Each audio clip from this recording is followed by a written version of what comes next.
নমস্কাৰ দৰ্শকসকল, আহিছো অন্য এটা বিষয়ৰ মাজলৈ। ইয়াৰ আগৰ ভিডিঅ'টোত মই কংগ্ৰেছ আৰু ৰাইজৰ দলৰ মিত্ৰতা সম্পৰ্কত আশংকা প্ৰকাশ কৰি কিছু বক্তব্য ৰাখিছিলো। আপোনালোক বহুতে চাইছে ভিডিঅ'টো, যদিহে চোৱা নাই মই ডেছক্ৰিপশ্যনত লিংক দি দিম, ক্লিক কৰি চাব পাৰিব। মই প্ৰকাশ কৰা আশংকাকে সঁচা প্ৰমাণিত কৰি আজি ৰাইজৰ দলৰ ফালৰ পৰা এখন সংবাদমেল অনুষ্ঠিত কৰি কংগ্ৰেছক মিত্ৰতাৰ বাবে অৰ্থাৎ আসন ভাগ বতৰাৰ বাবে 31 জানুৱাৰী দিনটো ডেডলাইন হিচাপে ধৰি দিয়ে।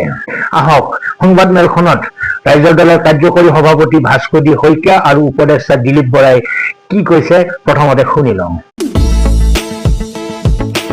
অসমৰ ৰাইজ সকলো অৱগত যে 26ৰ নিৰ্বাচনলৈ মাজত মাথো এটা মাহ বাকী আছে।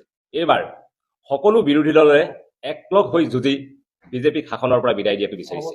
গতিকে যিকোনো প্ৰকাৰে বিজেপিক শাসনৰ পৰা বিদায় দিব লাগে আৰু তাৰ কাৰণে সকলো বিৰোধী দল একলগ হ'ব লাগে। এয়াই আমি যোৱা 5 বছৰে নিৰন্তৰে কৈ আহিছো। কিন্তু অত্যন্ত দুৰ্ভাগ্যজনক কথা যে এটা ৰাজনৈতিক দলৰ, যি ৰাজনৈতিক দলক আটাইতকৈ বৃহৎ ৰাজনৈতিক দল, বিৰোধী ৰাজনৈতিক দল হিচাপে আমি সকলোৱে জানো, এই ৰাজনৈতিক দলটোৰ ভিতৰৰ মীমাংসাবিলাক শেষ নোহোৱাৰ কাৰণে গোটেই মিত্ৰতাৰ প্ৰসংগটো ওলমি আছে। এয়া ৰাইজে বিচাৰি থকা যি আকাংক্ষিত মিত্ৰতা, সেই মিত্ৰতাৰ বাবে কোনো পধ্যেই শুভ ইংগিত নহয়।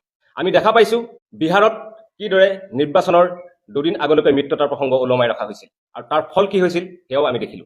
গতিকে আমি বাৰম্বাৰ অনুৰোধ জনাই আহিছো, দাবী উত্থাপন কৰিছো যে মিত্ৰতাৰ প্ৰসংগটো সোনকালে শেষ কৰিব লাগে, আসন ভাগ বতৰা শেষ কৰিব লাগে, আসন বতৰা শেষ কৰি মিত্ৰতাত চিলমোহৰ মাৰিব লাগে।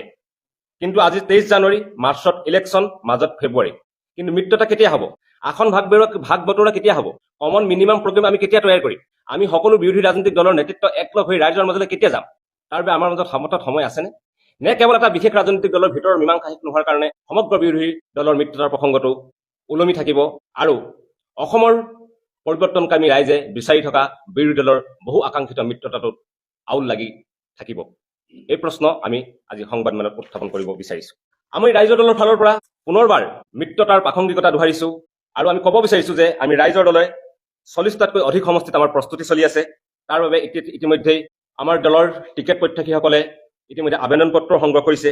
কিন্তু তাৰ পাছতো আমি আনুষ্ঠানিকভাৱে আমি সংবাদ মাধ্যমৰ জৰিয়তে কৈছো, কংগ্ৰেছ দলকো অৱগত কৰিছো, আমাৰ দলৰ বৰ্ধিত কাৰ্যনিৰ্বাহকে অনুমোদন জনাইছে যে 20খন আসন পালেও আমি আমাৰ মিত্ৰতাত আমি থাকিম বা আমি মিত্ৰতাত আমি একেলগে লগ লাগি আমি বিজেপিৰ বিৰুদ্ধে যুঁজিব বিচাৰো। এতিয়ালৈকে ইতিমধ্যে কংগ্ৰেছ নেতৃত্বক প্ৰদানো কৰা গৈছে। তাৰ মাজত আসনক লৈ কেইবাবাৰো কথা বতৰা পতা হৈছে, কিন্তু কোনো ধৰণৰ সুদুত্তৰ আজিলৈকে আহি পোৱা নাই। এয়া সঁচাকৈ অত্যন্ত এক পৰিতাপৰ বিষয়। এইদৰে গৈ যদি ফেব্ৰুৱাৰীৰ শেষত, মাৰ্চত ইলেকশ্যনৰ দুদিন আগত মিত্ৰতা হৈ গৈ, তেনেহ'লে অসমৰ ৰাইজে বিচাৰি থকা যি মিত্ৰতাৰ ফল, সেই ফল হয়তো আমি নাপাবগৈও পাৰোঁ। সেইকাৰণে আজি আমি পুনৰ দাবী উত্থাপন কৰিছো যে যিমান পাৰে সিমান সোনকালে আসন ভাগ বতৰা সম্পূৰ্ণ কৰি মিত্ৰতাত চিলমোহৰ মাৰিব লাগে। কাৰণ বিলম্বিত মিত্ৰতাই সকলো ৰাজনৈতিক দলৰে নিৰ্বাচনী প্ৰস্তুতিত ব্যাঘাত জন্মায়। ইতিমধ্যে আমাৰ 40খনতকৈ বেছি আসনৰ কাৰণে আমাৰ দলীয় কৰ্মীসকলে, প্ৰাৰ্থীসকলে প্ৰপত্ৰ সংগ্ৰহ কৰিছে আবেদন কৰিবৰ কাৰণে।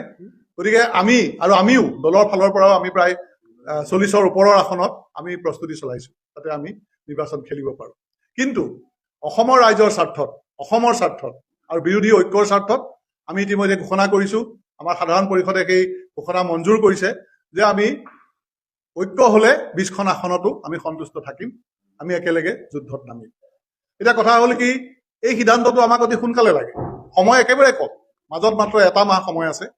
গতিকে আমি আমাৰ দলৰ ফালৰ পৰা এই কথা স্পষ্ট কৰিব খোজো যে 31 তাৰিখৰ ভিতৰত আসনৰ ভাগ বতৰা সম্পূৰ্ণ কৰিব লাগে। আৰু এই ক্ষেত্ৰত বাধাৰ সৃষ্টি কৰিছে মূল বিৰোধী দল বুলি আমি যাক কওঁ, সেই দলটোৱে। কাৰণ তেওঁলোকে নিজে একো সিদ্ধান্ত ল'ব পৰা নাই, তেওঁলোকৰ ভিতৰৰ যিবিলাক সমস্যা, সেইবিলাক সমস্যা সমাধান কৰিব পৰা নাই।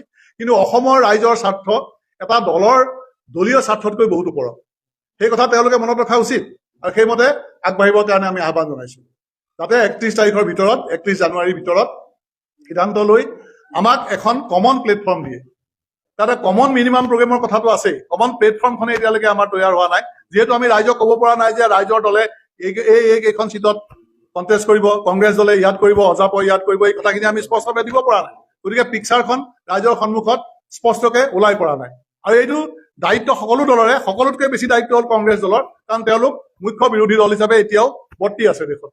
গতিকে মই ৰাইজৰ দলৰ হৈ পেলাই এই দলটোলৈ অনুৰোধ কৰিছো, তেওঁলোকৰ ৰাষ্ট্ৰীয় যি দলীয় নেতৃত্ব আছে, যি ৰাজ্যিক দলীয় নেতৃত্ব আছে, তেওঁলোকক অনুৰোধ কৰিছো সময় একেবাৰে কম, এইখিনি সময়ৰ ভিতৰত আপোনালোকে সিদ্ধান্ত লওক। নহলে কিন্তু 31 তাৰিখৰ পিছত আমি এককভাৱে আমাৰ প্ৰাৰ্থিত্ব ঘোষণা কৰিবলৈ বাধ্য হ'ম।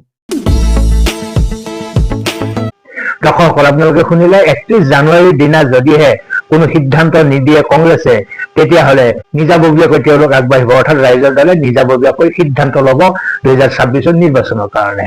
আপোনালোকে কি ভাবিছে? মিত্ৰতা হ'বগৈ নে? নিশ্চয় কমেণ্ট বক্সত লিখিব। মোৰ মতে কংগ্ৰেছে কেতিয়াও অখিল গগৈক প্ৰশ্ৰয় নিদিয়ে। মিত্ৰতা হলেও কিবা নহয় কিবা এটা খুঁত থাকি যাবই, কাৰণ মুখ্যমন্ত্ৰীৰ ভাষ্যৰে মই আগতেও বহুবাৰ কৈছো যে পিঠা এখনেই, কংগ্ৰেছৰ যিখন পিঠা সেই পিঠাখনকে আশা কৰি আছে অখিল গগৈয়েও। কংগ্ৰেছে জানো নিজৰ হাতত থকা পিঠাখন ৰাইজৰ দলক তুলি দি নিজে উপবাসে থাকিব? মই কিন্তু নাভাবো। যদিহে মিত্ৰতা হয়গৈ শেষ পৰ্যন্ত, কিন্তু সেই মিত্ৰতা যে কোনো ধৰণৰ সুখকৰ নহব, মই সেই বিষয়ে আজি আপোনালোকক কৈ থলো। যিয়ে নহওক, আপোনালোকৰ বক্তব্য নিশ্চয় কমেণ্ট বক্সত ৰাখিব। মোৰ বক্তব্য ভুলো হ'ব পাৰে, মোৰ চিন্তা ভুলো হ'ব পাৰে। আপোনালোকে আপোনালোকৰ চিন্তা নিশ্চয় কমেণ্ট বক্সত লিখিব। আজিলৈ এৰিছো। ভালে থাকক, কুশলে থাকক। ধন্যবাদ।